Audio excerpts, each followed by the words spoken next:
好，老师今天带来的呢是，就是比较我刚刚是虾仁炒蛋啊，异国料理一点。OK， 好，异国料理，对，看起来很像虾仁炒蛋啊。对对，可是我们今天也是一样，都把它做成不一样的做法，让大家不会说吃起来都是一般这样家常菜炒一炒。对，我对蔡老师很有信心啦，因为我本来还想说啊，这些虾仁炒蛋到处都有啊，对不对？但是我相信蔡老师他带来的这个虾仁炒蛋呢，一定会让观众朋友有一点收获。我们大家来看看。对，那我们一样先开火，然后我们今天要拆解成像一般虾仁炒蛋就是炒一炒，直接把蛋都下去拌一拌这样而已。是。可是我们今天要做有点像是焗烤的部分，有点像是结合烘蛋的做法，就是稍微煎一下，让它像欧姆蛋的口感，我们就去烤了。对，所以换一个不一样的，就有点像我们飞机上吃的那种 omelette 一样啊。对。可是我们不是像炒成欧姆蛋，我们是用煎的，煎底下那一面而已。对，上面那一面是没有熟的，我们就是再去烤。我们这边的话，里面的料我们就会先拆解出来，不会全部拌在一起。对，就等于我们把一道原本的虾仁炒蛋跟欧姆蛋结合在一起，做个变化这样。反正故意要把它弄得很复杂嘛。没有，就很简单，可是你就会觉得吃到不一样的口感这样。2合1啦，然后又好吃，然后又简单哦。好。然后这个一样，我们炒的话，我们可以先炒一点葱进来爆香。然后接下来就是我们的番茄，可以先把它稍微炒香。可是老师，我有注意到你这个番茄有皮吗？还是你皮去掉了？哦，这个我们有先去掉了。我们今天就是借由那个上面划刀之后，我们滚水下去烫个20秒、30秒，泡冰水，然后把皮剥掉之后，我们切开来籽也去掉了，只剩下那一层肉的而已。对，这样口感会比较好。没错，没错。那你这个火就是让它开大一点，因为这个有水分的话，我们就开大一点。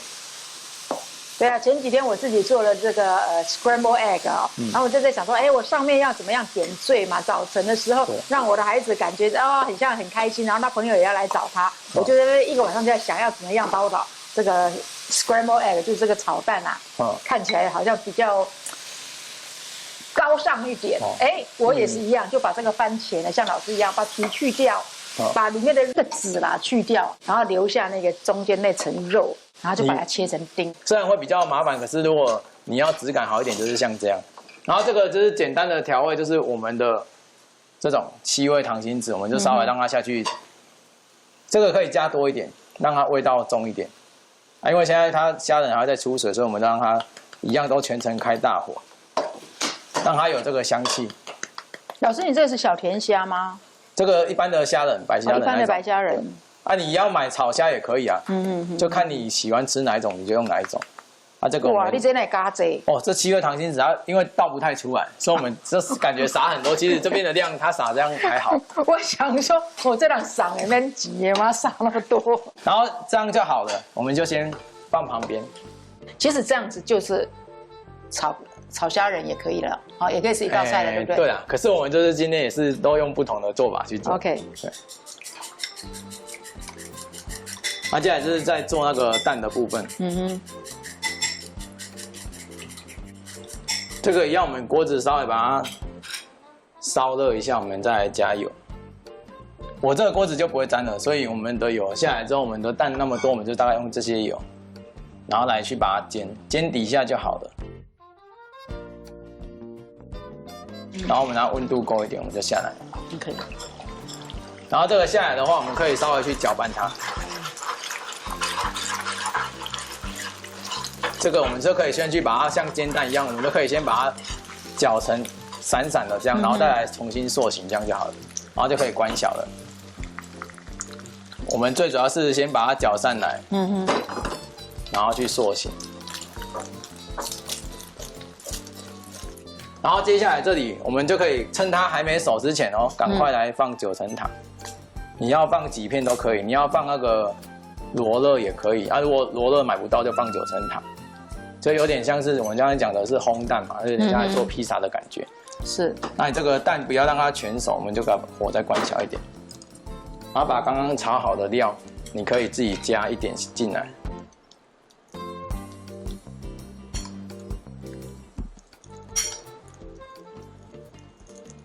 这个你如果假日有朋友来，你就给他整盘烤出来，这样就可以了。老师，你那才我在想一下。因为你烦恼假日朋友来不知道怎么做，然后都做一些什么可能煎蛋啊什么的。对呀。然后这样差不多，然后等它底下定型，我们就是把它滑下来，这样就好了。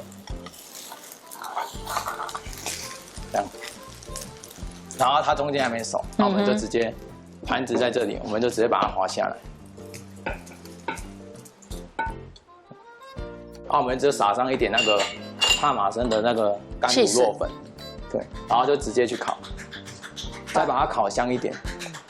这个还不算起司啊，因为起司的话上面就会多一层那个焗烤的部分，我们没有要做那个部分。可是这个烤起来它也是会有一点颜色啊，然后香气会很够。那我们就直接拿去烤。哇，我闻到那个9层塔，也闻到起司的味道哦。其实，起司粉这样子的味道，我觉得不输给那个我们平常在做什么披萨 toast 啊，或者披萨上面的那个乳酪丝的味道。对，其实平常烤披萨的话，他们除了乳酪丝以外，有些人会再撒一点那个起司粉，再吃香气更不一样。哇，我觉得这个颜色好漂亮哦。不需要乳酪丝，因为乳酪丝盖上去会很奇怪，你看不到那些料。对，它有点像是烘蛋的那个效果，然后里面的蛋就是它没有到像煎过的那种很硬的、很香的那种，它像欧姆蛋那种感觉。哎呀，我觉得这个真的要好好的学起来，尤其是有一些时候我们早餐真的不知道做什么的时候哈。那当然很多人早餐他可能不喜欢吃肉类或者海鲜类嘛，那我们可以放别的东西。都可以啊，里面的食材都可以做更换。都可以做更换哈，但是这样子的一个方法，就是把食材炒熟了。